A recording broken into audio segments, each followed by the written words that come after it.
स्वागत है आप सभी का एनएफ न्यूज पर। मैं हूं आपके साथ रोहित। बिहार में विधानसभा चुनाव समाप्त हुए 14 नवंबर को नतीजे आएंगे। देखना होगा कि किसकी किस्मत खुलती है। बिहार चुनाव में स्टार प्रचारकों ने जबरदस्त तरीके से चुनाव प्रचार किया।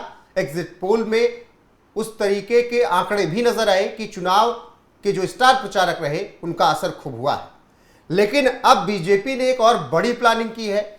प्लानिंग यह है कि फडणवीस से लेकर गडकरी तक स्टार प्रचारक के तौर पर मैदान में उतरेंगे। 40 स्टार प्रचारक बनाए जाएंगे। अब ये क्यों होगा और कहां होगा, इसी पर चर्चा करेंगे। मेरे साथ हैं वरिष्ठ पत्रकार पंकज प्रसून जी।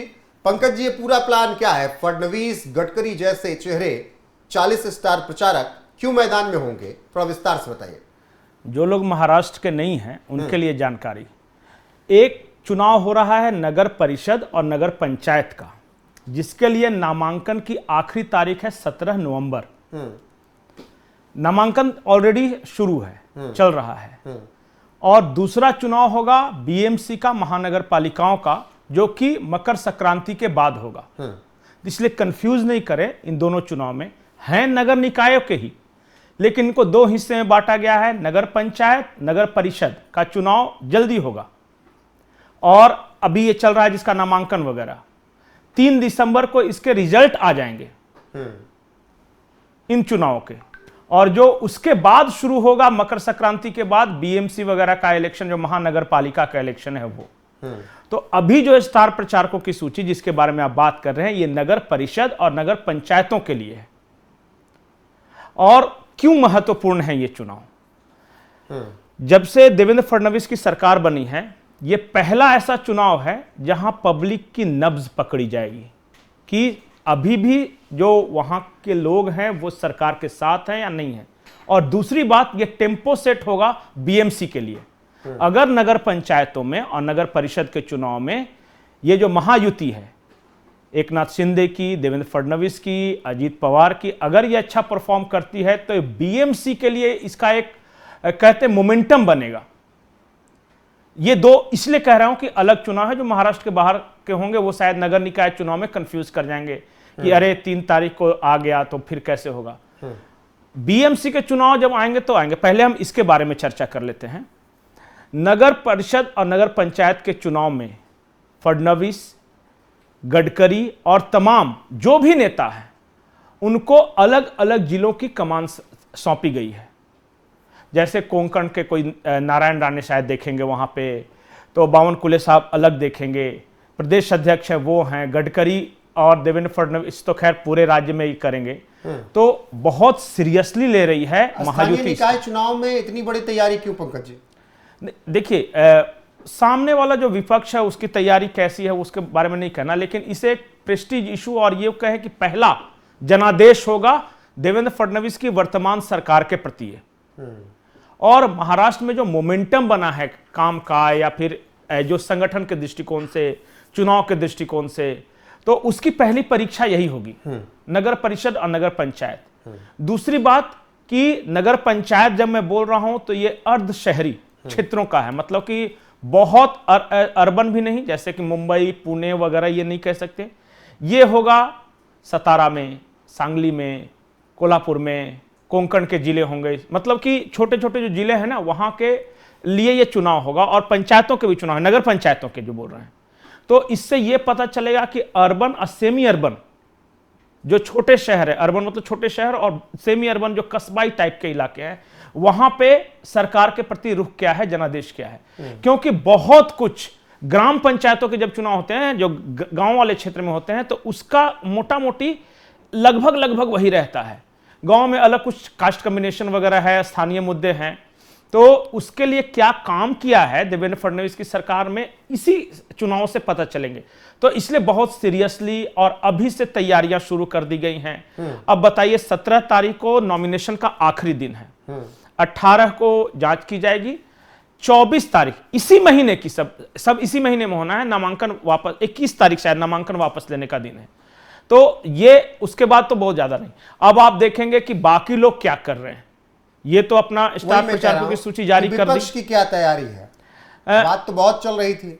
नहीं, मुझे ऐसा लगता है कि देखिए नॉमिनेशन वगैरह तो सब हो ही रहा है, लेकिन तैयारियों के मामले में फिर से मैं बोलूंगा और शायद बहुत लोगों को अच्छा नहीं लगेगा, जो महायुति की तैयारी है और जितना एग्रेसिवली ये चुनाव लड़ रहे हैं और जितना प्रेस्टीज इशू बना के लड़ रहे हैं, शायद उद्धव ठाकरे हों या फिर राज ठाकरे हों या शरद पवार हों। शरद पवार का देखिए दो पर हमेशा फोकस रहता है, ये नगर परिषद वाला चुनाव और ग्राम पंचायतों का चुनाव। वो बीएमसी को लेके शायद उतने ज्यादा ये नहीं रहते, हाँ उनका जो अपना इलाका है वहां पे, लेकिन इन पंचायतों को लेकर वो सीरियसली रहते हैं। तो शरद पवार की पार्टी एक्टिव है, लेकिन जो ठाकरे बंधु हैं दोनों वो उतना नहीं, और कांग्रेस का भी ये हमेशा से अच्छा गढ़ रहा है, मजबूत गढ़ रहा है वहां पे। तो कांग्रेस और शरद पवार की तैयारियों के बारे में पूछेगा तो ठीक है, इनका मोमेंटम। ठाकरे परिवार के बारे में पूछेगा तो शायद स्लो हैं अभी उस लिहाज से।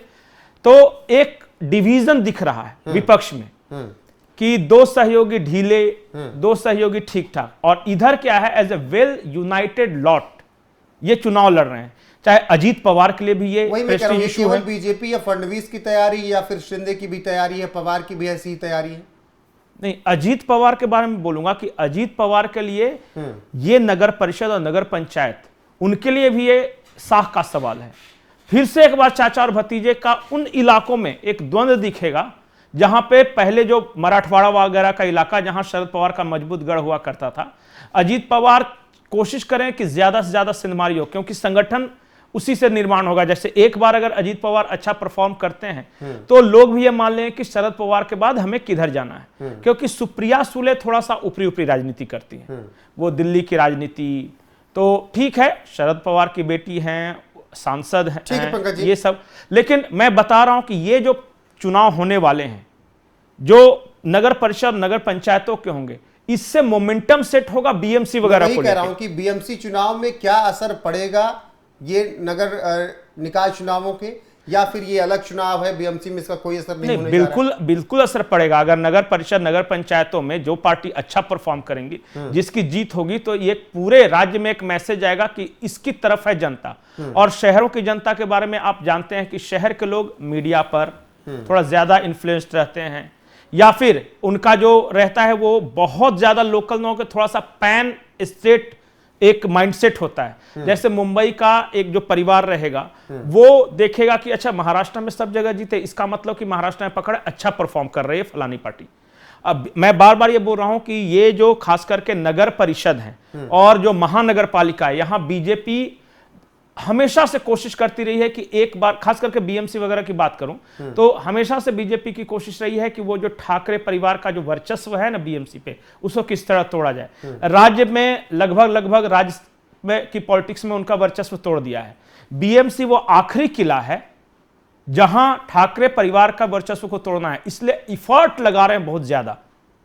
और आप देखिएगा कि संगठन के स्तर पे, कैंपेनिंग के स्तर पे, काम के स्तर पे हमेशा देवेंद्र फडणवीस की जिस वक्त से सरकार चली है तो उनकी कोशिश है कि जो शहर के लोग हैं उनको किसी तरह अपना काम दिखाया जा सके, शो किया जा सके। कई बड़े बड़े प्रोजेक्ट्स आए हैं, महाराष्ट्र में जो इन्वेस्टमेंट आया है, इन सब को लेके वो एक कह रहे पॉजिटिव छवि बनाना चाहते हैं।